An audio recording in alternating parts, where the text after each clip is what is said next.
The broadcast is now starting. All attendees are in listen-only mode. Hello, everyone. My name is Greg Ford, and we have a great turnout for this webinar this morning. We have people from all around North America, and I think a couple internationally as well. So welcome. It's a real pleasure to have you on the line today. And the subject of this webinar is going to be how to lead and coach employees based on different personalities. So it's a topic near and dear to my heart. Now, I want to begin just by showing you a question and asking yourself, when you think about things that happen in your workplace, be it conflicts or even trying to motivate and inspire people, does a one-size-fits-all approach work? Well, I think we all know the answer to that is no, and it's because we're all so different. We're all born with different personality settings, and if you have kids or nieces or nephews, I'm sure you'll agree they can be born in the same household and raised in the same environment, and yet still be very different kinds of little people. Here's a stat for you. According to Business Insider, when people are asked to recall a recent conflict with a coworker, 80% of the time that conflict is with the opposite personality trait. So remember that statistic because I'm going to be referring back to it a few times today. It's really important. So what are we going to cover today? We're going to do a brief overview of what is personality, just in case you aren't that sophisticated with the topic. We're going to do a bit of a dive into the different personality dimensions and how we can understand them. But then most of the time will be spent on the actual coaching, leading, managing according to different personality types. And I know that's what you're here today to listen to. So this is me, in case we haven't met or talked on the phone. I have about 25, 28 years of business experience in consulting, including human resources and recruitment, and of course specializing in psychometrics and talent assessment. And I'm also a speaker and author. I've spoken at a number of conferences internationally. If you don't know much about Talent Click, we do focus on employee assessments. We're in more than 40 countries around the world.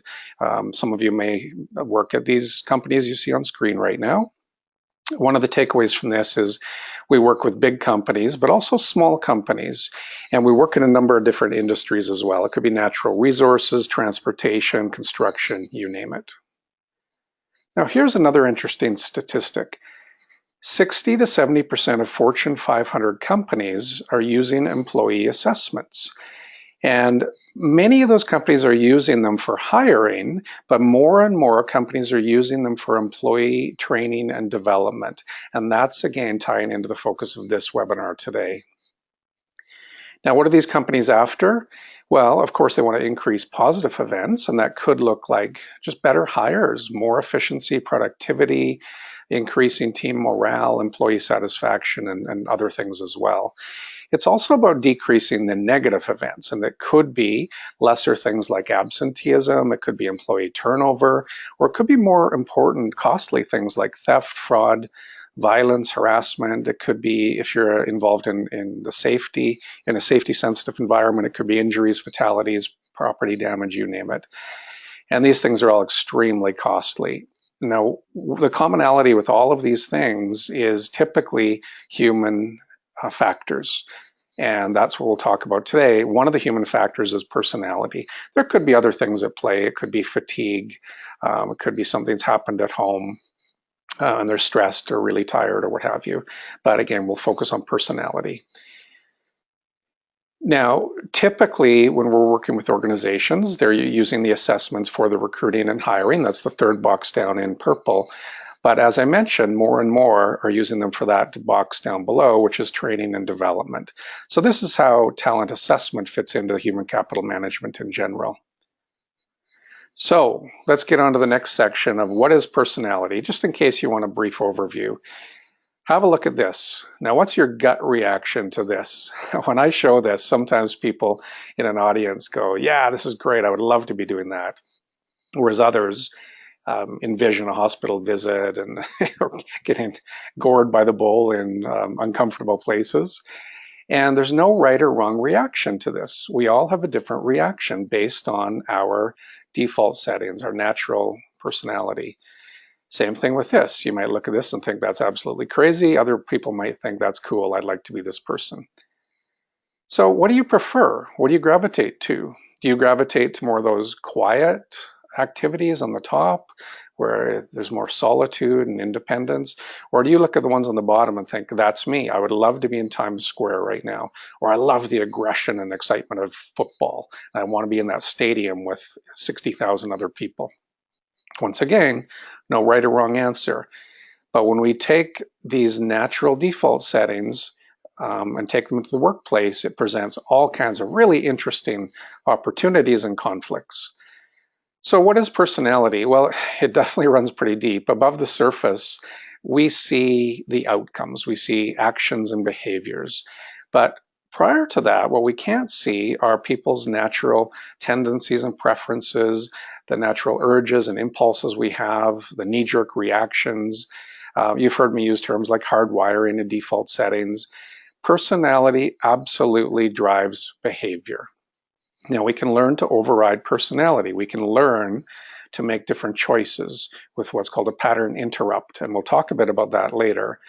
I want to make it clear, we're not here to change personality. That's very resistant to change, and typically it does not change throughout one's lifetime much. We can become more mellow and just learn to act a certain way, but typically our knee-jerk reactions, our hardwiring and impulses are set. And personality is definitely measurable. So how do we measure it? If you haven't done this before yourself, or you're not using one in your organization, I'll briefly explain. So assessments these days, it's not like the old paper-based ones where you filled in the bubble sheet. They're usually cloud-based on a computer, and they're mobile friendly. Generally, the good ones are available in a number of different languages. They're written at a basic reading level. They have to be non-invasive, and there has to be no adverse impact as well. And generally, they're quite short. Hours are 10 to 15 minutes long. And again, with the magic of technology these days, they can be automated, and software algorithms produce these reports within minutes. And they can be stored in an online portal that one can go to retrieve these reports hours, days, months, even years later, as opposed to always having to print out a PDF report. Now with us, I'll just make it clear, with that 10 to 15 minute survey questionnaire, we actually produce a number of different reports. And here they are. I'm not going to go through each of these. You'll see the one on the top in blue. That's the one I'm going to focus on today. But the one on the left in orange is one we have that measures values and attitude. It measures, does a person have integrity? Do they take responsibility for their actions? Are they coachable? And so on. And then the two on the right, the one in red and the one at the bottom in green, those are more concerned with safety. Most incidents that are involved in safety sensitive areas are not due to equipment failure or a lack of standard operating procedures. They're due to human error, and the human error is absolutely correlated to behaviors, and behaviors could be impulsiveness, impatience, rule resistance, and so on. But once again, let's focus on this one. So that's what I'm here to talk about today. So here's a close-up of these, and I'm going to go through each of these dimensions very briefly, just so you understand what they're all about, and then that will form the foundation for the actual coaching.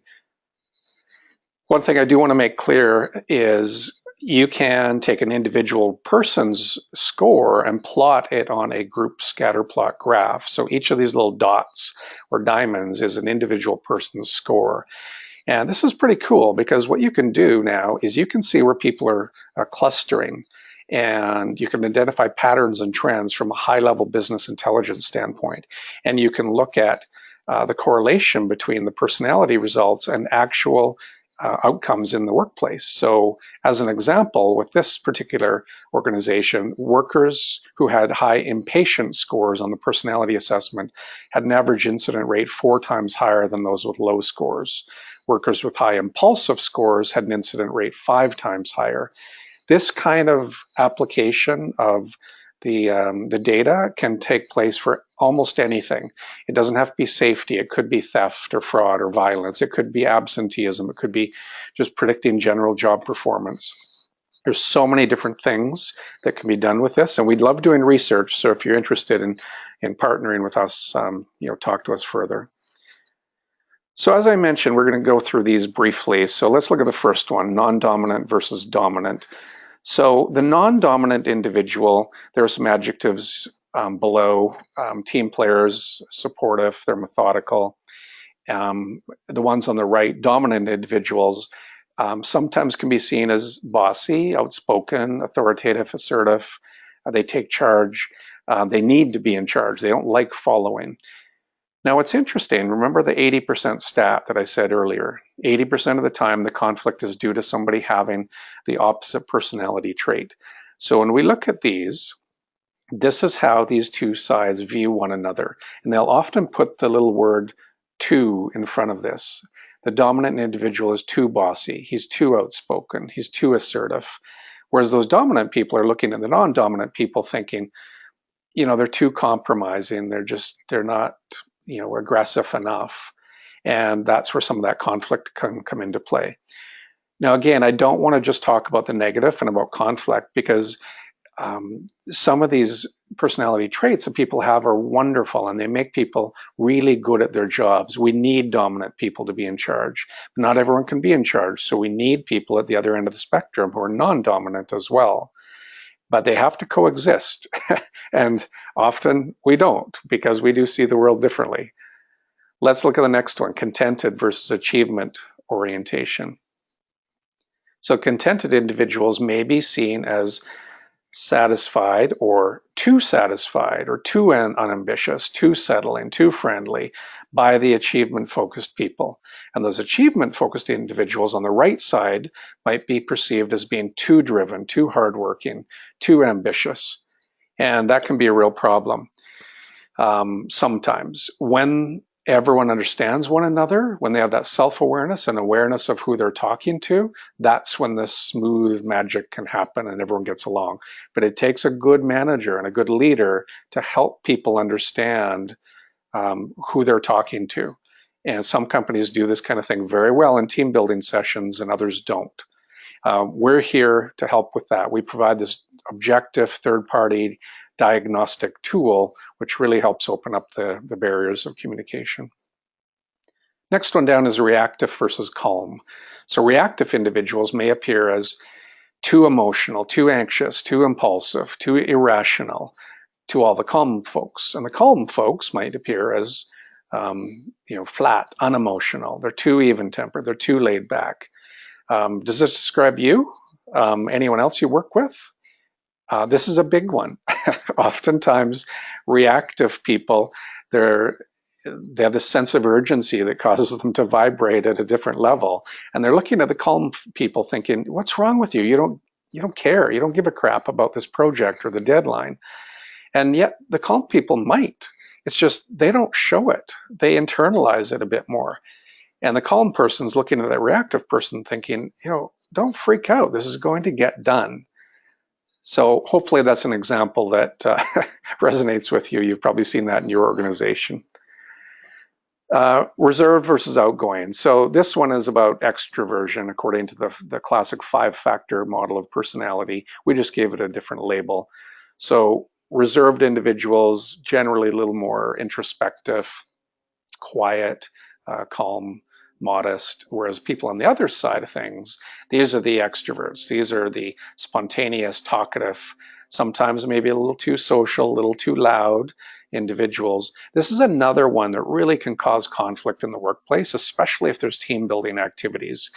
And by the way, extroverted people outnumber introverted people by about 3 to 1.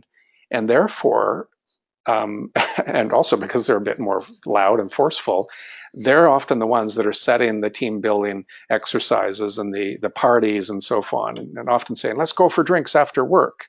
And those reserved individuals don't want to do those things. It doesn't mean they don't like people. That's a common mistake that people have when they're thinking about introverted people. Introverted people often really do like people. They just don't need big crowds. They get drained by stimuli and being overstimulated. So hopefully that makes sense. The next one, direct versus empathetic. So you probably know people like this, or you might be one yourself. On the left side of things, you're very blunt, you're task focused. Sometimes people would put the word too in front of there. You're too impatient. You're too frank. Whereas the empathetic folks are the nurturers, the carers. They're very sensitive to the needs of others. And that can be wonderful. We need people like that. But sometimes those direct people might think they're too sensitive, they're too emotional, they're too patient. I think you get the point on that one as well. We've got two more to do quickly, and then we're going to get into some practical tips. The spontaneity versus regimented. So regimented people on the right can sometimes be a little rigid. They love details. They love rules. They love following those rules, and they get frustrated by the people on the left who don't follow those rules. They're a little more flexible, a little more laid back. They kind of wing it as they go along. And you probably know people that just love crossing the T's and dotting all the I's, whereas others think, yeah, don't sweat the small stuff, no big deal. Another big source of conflict in the workplace. And another one where we need both. We need those spontaneous, flexible people, especially in organizations that may not be as established, maybe startup organizations in the tech world. They have to roll with the punches, and one week looks different from the next, whereas regimented individuals really do like that structure, and it kind of rocks their world when the rules are always changing. Final one, conventional versus open-minded.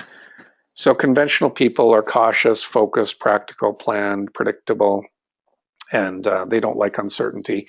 And the open-minded people are often viewed as being quite progressive, bold, creative, outside-the-box thinkers. Okay? So let's get into coaching different personalities. Now, this is not a little workshop or webinar on coaching. That's a whole art and science in itself, and we could do a whole day-long session about that. And there are professionals out there who do this for a living. They deal with consulting and with coaching, and they do a very good job at it. We give them the diagnostic tools. Now, that said, I am going to very quickly touch on some best practices for coaching, and often what is used is called the SAR model, situation, action, results. And so let's just break that down a bit. When you're describing the situation to someone, be specific and relevant. Express the impact of the situation on you and on others. So example, when you do this, John Doe, others feel like this, and the outcome is blank. And it's important to use objective language, so factual, uninfluenced by feelings, opinions, and assumptions. So you can't just say something like, you're always late.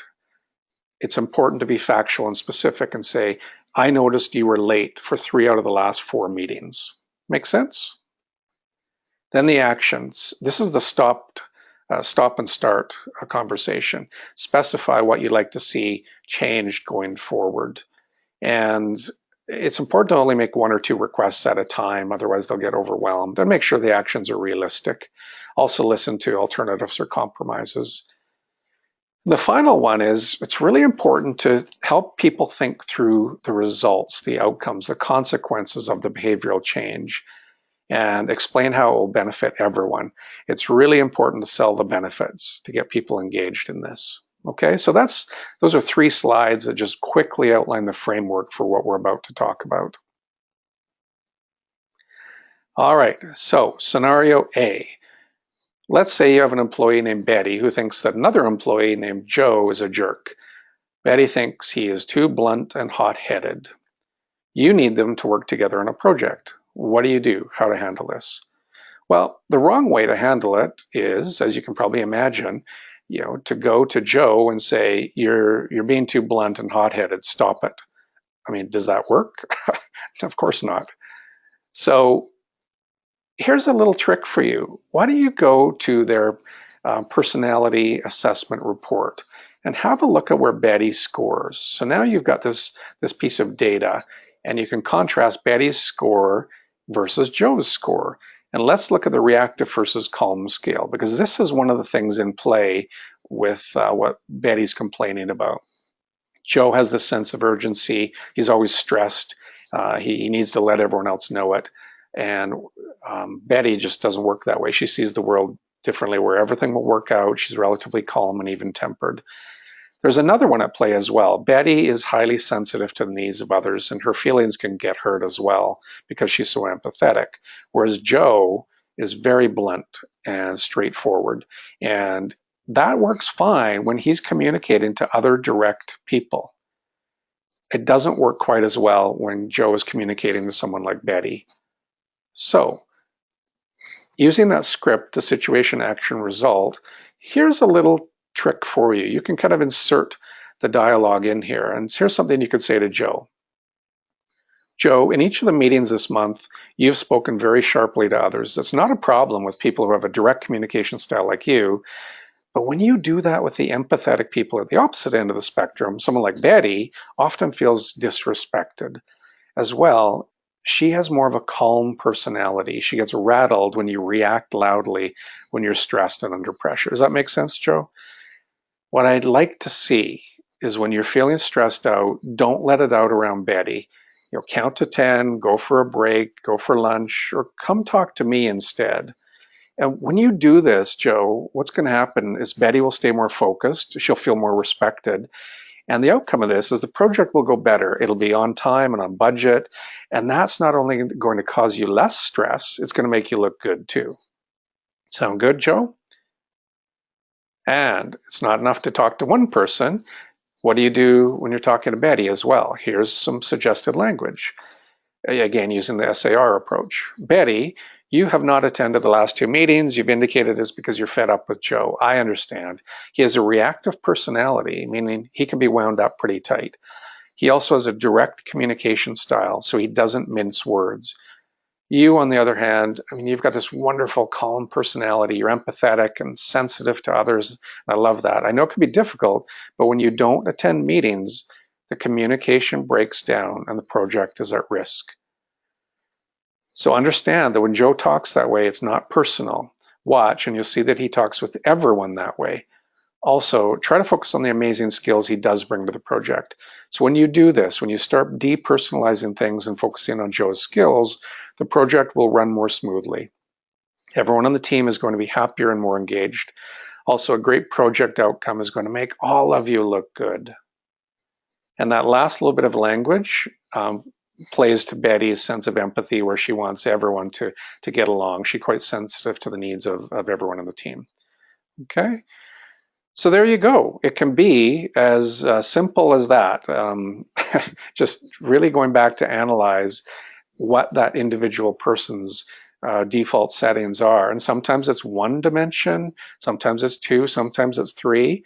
But if you take the time to sort of map the conflict to the personality dimensions and then map it to the SAR, it can work quite well. So here's one other quick scenario. The team lead, Linda, is frustrated with Mike because he doesn't care about the quality of his work. That's what she thinks. Mike is frustrated with Linda because his work is never good enough. And the morale on Linda's team is down, and she's actually losing people on her team. So what do you do as Linda's boss? Well, going back, you can map how Mike scores versus Linda on a couple of different dimensions. And you'll see the ones to key in on here would be the achievement orientation and also how regimented someone is. So you can see Linda scores very highly on those two. Now let's just make this just a conversation with Linda, just in the interests of time, as opposed to talking with Mike as well. But I think you'll get the idea of how to talk to Mike. So what you can say to Linda, again using the SAR approach, is, Linda, you've given every member of your team, including Mike, an average performance rating or even low rating each quarter for the last 2 years. I think it's great that you have high standards and big goals. I also love that you're really detail focused. Most of the time, those are awesome traits to have. But Linda, sometimes when you're a hammer, everything looks like a nail. And morale is down in your department. We're losing good people. People who were receiving strong ratings before you stepped in. And that employee turnover is costing the company money. So what you need to do is carefully evaluate which priorities are actually priorities for the company, because not everything can be. Then ask yourself if each task must be done perfectly.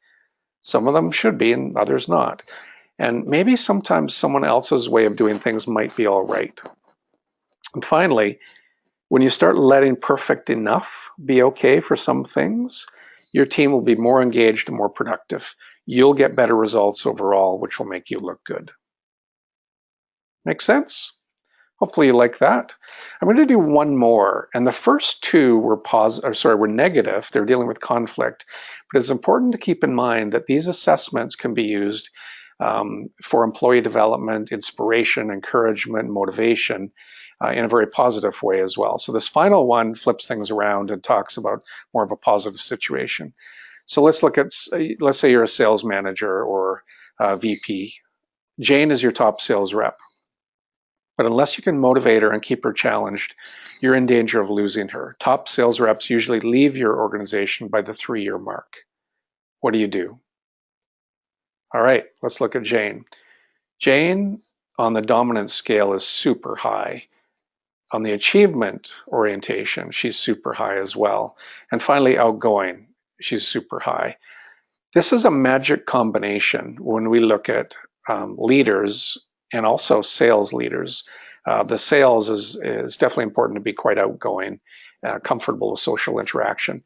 So the first two, the dominance and achievement orientation, man, that's a 1-2 punch when we're looking at promoting people into a leadership role.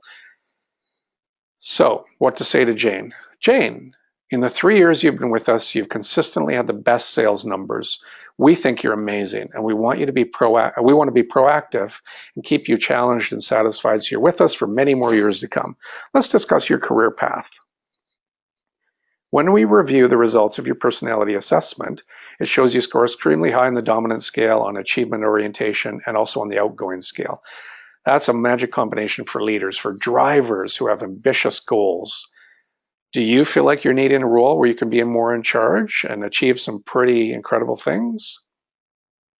And of course, Jane is going to say yes, 99% likelihood. So end off with excellent. Let's start making plans to get you into our leadership development program. I think you'll find that the new path will give you more job satisfaction and will help you achieve some big things in future. So there you go. That's a quick trick, like I said, that can be applied to so many situations. And there really are not just dozens, but hundreds of situations. These were just 3 scenarios, but my goodness, we see different odd things pop up every day in the world of managing people. And it's partly because we're all so different, which is a really cool thing that makes the world a more interesting place. Now, it can also, I see it as pretty easy. It can also seem a bit complex and overwhelming. I'm not going to go through this, but this is a quick reference guide. It's like a handout you can take away with you. And you'll see that we kind of break things down for each of the dimensions, and we actually give you tips and tricks. How this person should be communicated with, what they would benefit from, what they would not benefit from. So you see we've broken it down for all of them. There's the final, the 7th dimension that we've added in. So that's our gift to you. And this is available as a handout. So if you go to your GoToMeeting handouts tab, it's right there. Halfway down, you'll see handouts and then WPP quick reference guide. So you can attach it, download it and attach it right there. Or Liz will be sending out a follow-up message. It'll be the recording of this webinar so you can watch again if you like, or share with others who may not have been able to see it today. And also Liz will attach that. The final method is it will be on our website as well under resources, and you can download it from there as well. Okay, so we're almost done.